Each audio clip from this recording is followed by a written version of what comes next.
minute in the car here, guys. It's been a while since I've been in the car, and I'm in a new car at a new angle, so I hope you're enjoying it.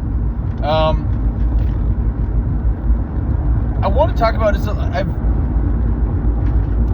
been trying to think of like stuff I could turn into stand-up material lately, because Ben and I have been talking a lot about how we want to do stand-up, and I always have little notes and stuff, and it's either a voice recording or on the note app on my phone there, and I've been making a connection lately between traffic and social media.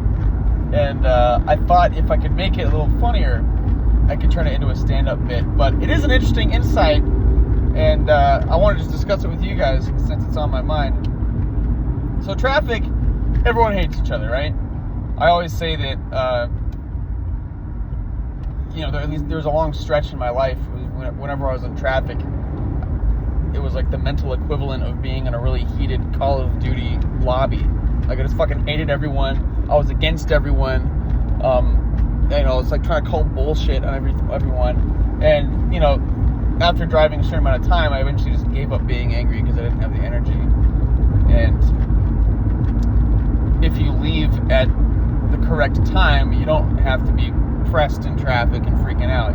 It's like, if you give yourself enough time, you don't have to freak out and be stressed. And I finally learned that. It took me too long to learn that. But, point is, it's an interesting situation, traffic, because we're quartered off from each other. We're all isolated in our own car, and yet at the same time we're pitted together. And I think that dynamic is part of what creates this hatred and this weird sense of competition. Like, everyone's doing their own thing, everyone's going to their own place. There's no competition, but everyone treats it like a fucking race, right? Like, we gotta zoom to our destination, and then if anyone cuts you off, screw you, I want to be first place, right? All right, it's a race, but it's not a race. It's absurd when you think about it. But so many people, myself included, get into this headspace, and social media is creating the exact same situation. So, think about it. We're all isolated. We're all either at home or at work, and we're isolated by, hundreds of thousands of miles, millions of miles, whatever. And yet, we're all forced together on Twitter or on Instagram or whatever. So, what both situations lose is that human element. We forget that the next guy is flesh and bone. If you see someone who's having a tough time at, like, a supermarket or something, who's standing there in front of you, flesh and blood, a human being, you're more likely to, probably feel bad. You see that they're a human. But as soon as that obvious human visual element is gone, we're more likely to laugh at them, just be like, haha, look at that schmuck, It's very odd.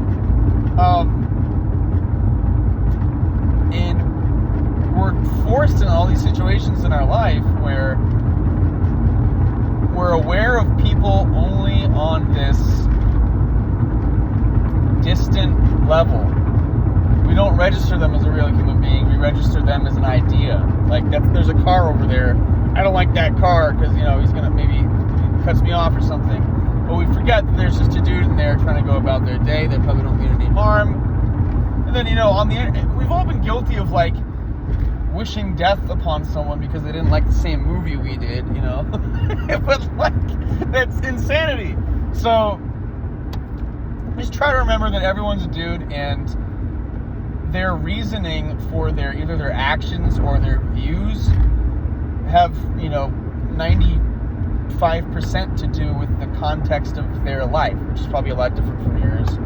So, we need to sort of let bygones be bygones and agree to disagree and move on, and just remember that everyone's just a dude. It's easier to hate an idea than it is to hate a person. And that's what traffic and social media and a lot of these situations we find ourselves in do to us. They turn flesh and blood into just a vague concept that we can more readily dislike. And that's bad. That's very, very toxic, right? So, and I'm one of the worst guys. Just tell you right now, I let Twitter get to me on such a deep level.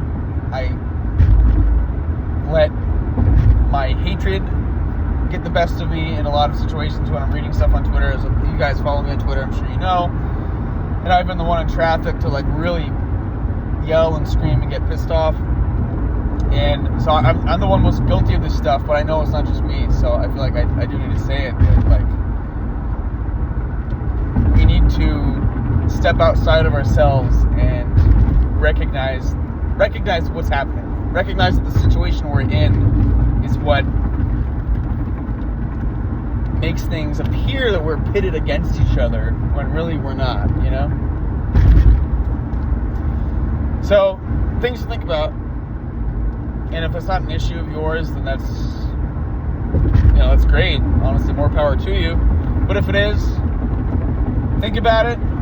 Always remember, this is just a guy. He probably doesn't deserve to die because he likes The Rise of Skywalker.